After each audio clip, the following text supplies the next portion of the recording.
नमस्कार दोस्तों। जय सीताराम, जय हनुमान, जय बागेश्वर धाम सरकार। दोस्तों, हमारे हिंदू संस्कृति में प्रत्येक घर में प्रतिदिन पूजा पाठ करने की परंपरा है और इसके लिए सभी अपने घरों में अपने आराध्य देवता का छोटा सा ही क्यों ना हो, लेकिन एक मंदिर अवश्य ही बनाते हैं। नियमित पूजा पाठ करने से न केवल मानसिक शांति मिलती है बल्कि पूरे घर में सकारात्मक ऊर्जा भी व्याप्त हो जाती है। परंतु यह बात भी सच है कि पूजा पाठ करने के कुछ नियम भी होते हैं जिन्हें यदि हम नजरअंदाज कर देते हैं तो हमें हमारी पूजा का पूरी तरह से फल प्राप्त नहीं होता है। पूजा करने के नियम प्राचीन काल से ही चले आ रहे हैं, जो कि एक ठोस धरातल पर आध्यात्मिक और वैज्ञानिक दोनों ही दृष्टिकोणों से ध्यान में रखकर बनाए गए हैं। इसलिए हमें इन नियमों को बिल्कुल भी अनदेखा नहीं करना चाहिए। ऐसा ही एक महत्वपूर्ण नियम है घंटा नाद, यानी कि पूजा करते समय हम जब घंटी बजाते हैं उसे बजाने के लिए शास्त्रों में कुछ नियम निर्धारित किए गए हैं। दोस्तों, शास्त्रों में देवताओं के सामने घंटी बजाने का बहुत अधिक महत्व बताया गया है, जिसे हम इस कृष्ण श्लोक के द्वारा समझ सकते हैं। आगमार्थम तु देवानाम गमनार्थम तु रक्षसाम घंटार्वम करोम्यादो देवताह्वान लांछनम। इसका अर्थ है कि घंटी बजाने से देवताओं का आगमन और राक्षसों का गुमान होता है, और जो घंटियां घंटा राक्षसों से हमारी रक्षा करती है उसे हमारा नमन है। तो चलिए दोस्तों, जान लेते हैं कि पूजा करते समय जब हम घंटी बजाते हैं तो उसके पीछे क्या कारण, क्या लाभ है, घंटी को बजाने के क्या नियम है, और पूजा के वक्त घंटी बजाते समय होने वाली गलतियां कौन सी है जो हमें भूलकर भी नहीं करनी चाहिए। दोस्तों, क्या आपने कभी अपने घर के मंदिर में रखी हुई घंटी को ध्यान से देखा है? दोस्तों, अगर आप ध्यान देखेंगे तो आपको घंटी के ऊपरी हिस्से पर, यानी जहां से हम इसे पकड़ते हैं, उस पर गरुड़ बना हुआ दिखाई देता है। अतः घर पर जो हम घंटे इस्तेमाल करते हैं उसे गरुड़ घंटी कहा जाता है। दोस्तों, पूजा करते समय गरुड़ घंटी का उपयोग भगवान को आमंत्रित करने अर्थात भगवान का आवाहन करने के लिए किया जाता है, जिससे एक सुंदर ध्वनि से भगवान का आवाहन करने का आभास होता है। जब हम विधि विधान से पूजा करते हैं तो उसमें घंटी का उपयोग अवश्य रूप से करते हैं। पूजा संपन्न होने पर आरती करते समय विशेष रूप से घंटा नाद होना चाहिए, नहीं तो हमारी पूजा आदि अधूरी मानी जाती है।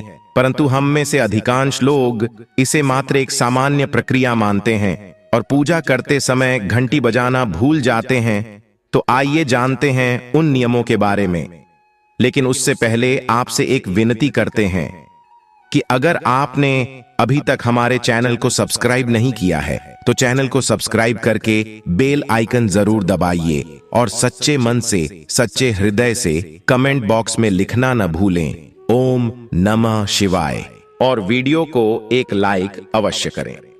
दोस्तों, हमारे प्राचीन शास्त्र की मान्यता है कि सृष्टि के निर्माण के समय सबसे पहले जो बड़ी सी ध्वनि निकली थी वह घंटी की आवाज के समान सुनाई दी थी।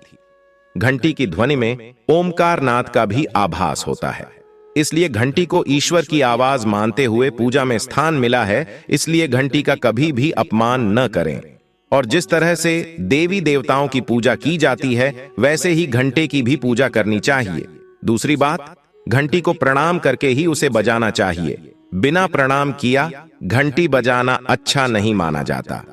दोस्तों, आपने अक्सर यह महसूस किया होगा कि पूजा करते समय जैसे ही घंटी बजाई जाती है तो पूरे घर के साथ साथ संपूर्ण वातावरण शुद्ध और पवित्र सा हो जाता है और चारों ओर सकारात्मकता फैल जाती है। लेकिन यदि हम नियमों को नजरअंदाज कर देते हैं तो हमें इसका संपूर्ण फल नहीं मिल पाता है। दोस्तों, अधिकतर लोग पूजा संपन्न होने पर केवल आरती के समय ही घंटी बजाते हैं, लेकिन यह भी ध्यान रखें कि भगवान को जल अर्पण करते समय, नहलाते समय, धूप दीप लगाते समय, नैवेद्य अर्पण करते समय घंटा नाद अवश्य करना चाहिए। ऐसा करने से हमारी पूजा संपन्न मानी जाती है। दोस्तों, घंटी बजाते समय भगवान का नाम अथवा आरती अवश्य बोलनी चाहिए। 1 या 2 मिनट ही क्यों ना हो, परंतु प्रतिदिन सुबह शाम घर में घंटी अवश्य बजानी चाहिए। यदि आपको अपने घर में या अपने आप में नकारात्मकता महसूस हो तो आप थोड़ी देर के लिए भगवान के सामने घंटी अवश्य बजाए, सारी नकारात्मकता नष्ट हो जाएगी। तो दोस्तों, देखा आपने अपने घर में सकारात्मक वातावरण बनाए रखने के लिए घंटे कितनी महत्वपूर्ण है? दोस्तों, पूजा घर में शनि महाराज एकांत, विरह, उदासीनता और वैराग्य के देवता माने जाते हैं, जबकि गृहस्थी को चलाने के लिए राग, प्रेम एवं भौतिक चीजों की जरूरत होती है। इसलिए शनि महाराज की मूर्तियों को घर में नहीं लाना चाहिए। और दोस्तों, सबसे पहले बात दीपक और धूपदान की। भारत की परंपरा मिट्टी से जुड़ी हुई है, इसीलिए मंदिर में पारंपरिक मिट्टी का दीपक अवश्य होना चाहिए। अगर आप मिट्टी का दीपक नहीं रख सकते हैं तो धातु के दीपक का उपयोग करें। अगर भगवान में आपकी आस्था ज्यादा हो तो आप उपला रखकर गुड़ और घी का धूप भी दे सकते हैं। ऐसा करने से घर में सुख शांति बनी रहती है। दूसरी चीज है स्वास्तिक।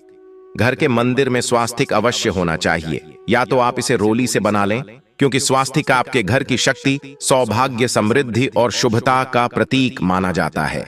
यही मुख्य कारण है कि कोई भी शुभ कार्य करने से पहले स्वास्तिक का चिन्ह अवश्य बनाया जाता है। तीसरी चीज है कलश।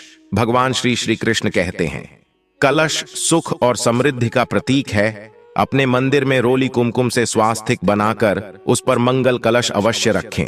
ऐसा करने से घर में सदैव समृद्धि बनी रहती है और ऐश्वर्य की प्राप्ति होती है। चौथी चीज है शंख। बहुत ही कम लोग जानते हैं कि शंख की उत्पत्ति समुद्र मंथन के 14 रत्नों के साथ हुई थी। इसी कारण से शंख मां लक्ष्मी को अत्यंत प्रिय है। शंख की ध्वनि से सकारात्मक ऊर्जा का भी संचार होता है, इसीलिए मंदिर में शंख अवश्य होना चाहिए। शंख के घर में उपस्थिति से मां लक्ष्मी भी प्रसन्न होती है और उस घर में कभी भी धन की कमी महसूस नहीं होती। पांचवी चीज है घंटी। मंदिर में आपने घंटी अवश्य देखी होगी, क्योंकि घंटी को शुभ माना जाता है।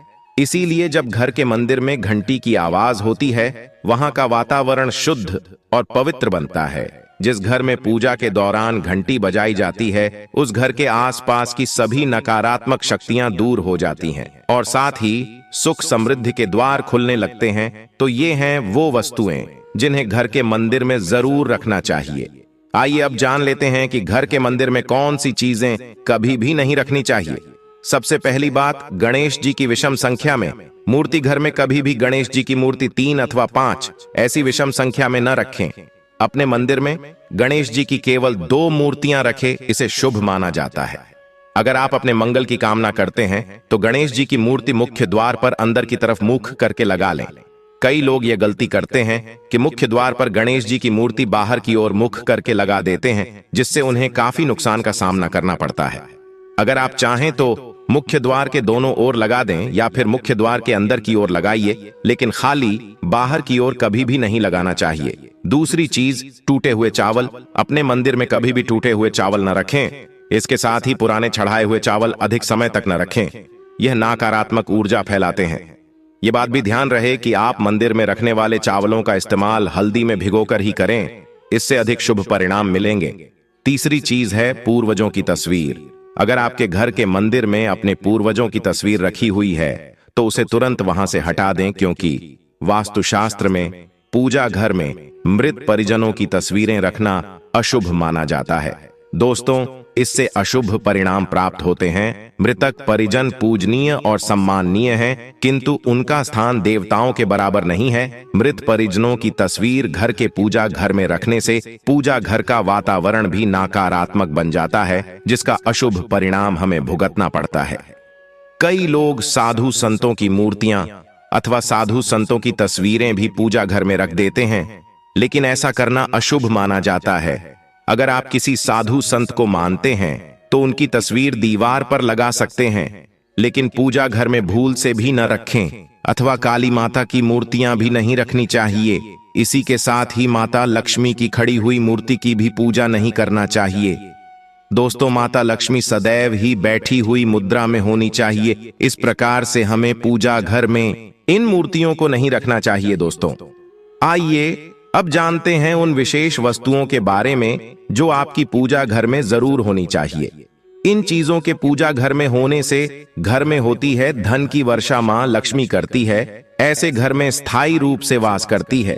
तो पहली चीज है गंगा जल। हमारे शास्त्रों में गंगा जल को अत्यंत पवित्र माना गया है। इसीलिए पूजा घर में गंगा जल का होना अत्यंत आवश्यक है। गंगा नदी सभी पापों को नष्ट करने वाली तथा सभी व्याधियों का नाश करने वाली है। इसीलिए अगर आपके पूजा घर में एक तांबे के छोटे से पात्र में आप गंगा जल भरकर रखते हैं तो इससे आपके पूजा घर की शुद्धता बनी रहेगी और आपको आपकी पूजा का संपूर्ण फल प्राप्त होगा। दूसरी चीज है कलश। शास्त्रों में कलश को पूर्णता का प्रतीक माना गया है। चाहे वह सत्यनारायण की पूजा हो, दीपावली हो, नवरात्रि का पर्व हो या फिर किसी भी प्रकार का उत्सव हो तथा मांगलिक कार्य हो, कलश की स्थापना किए बिना सब कुछ अधूरा माना गया है। पूजा में कलश का उपयोग देवताओं का आवाहन करने के लिए किया जाता है। ईश्वर के सामने तांबे के कलश में पानी भरकर रखना इतना शुभ होता है कि अगर हम अपनी रोज की पूजा करते समय भगवान के सामने तांबे के कलश में पानी भरकर रखें तो उसका चमत्कारी प्रभाव हमें अवश्य देखने को मिलता है। इसीलिए मुख्य रूप से तांबे के कलश का उपयोग करें। पूजा में अगर किसी सामग्री की कमी रह जाए तो परेशान न हो या पूजा बीच में न छोड़े। ऐसे में भगवान को चावल और फूल चढ़ाएं और मन में ही उस चीज का ध्यान करें। अगर यह जानकारी आपको पसंद आई तो वीडियो को लाइक करें, कमेंट में जय श्री कृष्ण अवश्य लिखें। धन्यवाद।